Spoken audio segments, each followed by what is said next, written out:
was the front tire. So here I am back in the kitchen. I got the body on it. As you can see, I literally blew the front tires off of the car.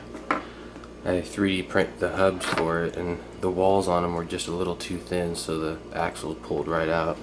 So you heard the scraping on the end. And you see it scraped up the bottom pretty good. But it's made out of metal, so no worries. I'm getting ready to go brushless here soon, so stay tuned for that. So you can see here, here's a little once over of the gearbox that I use in my car.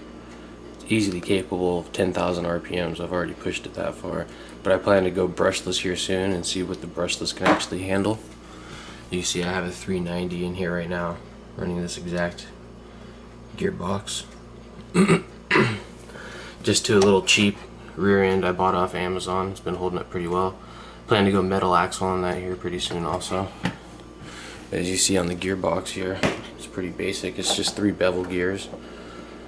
This one sits in the back and it's held in by the drive shaft. So you can actually see the movement there of it. And it doesn't reduce it very much. It's like a half a turn reduction or so. But it just really helps keep the motor from getting warm. I've designed these to where you can get maybe 10 minutes of runtime or so on them before the motor gets hot and you want to shut it down, but they're kind of drag cars and I'm trying to get them to go about 50 miles an hour at the end of the project, I'm hoping.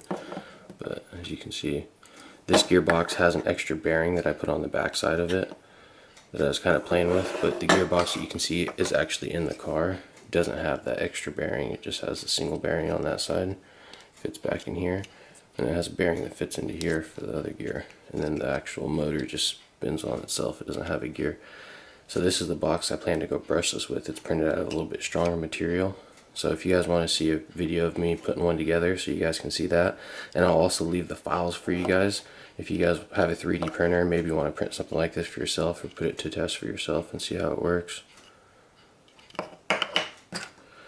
Just have a simple little mount for it that mounts on one side, and a door, and the actual drive shaft adapter piece wherever it went, right here.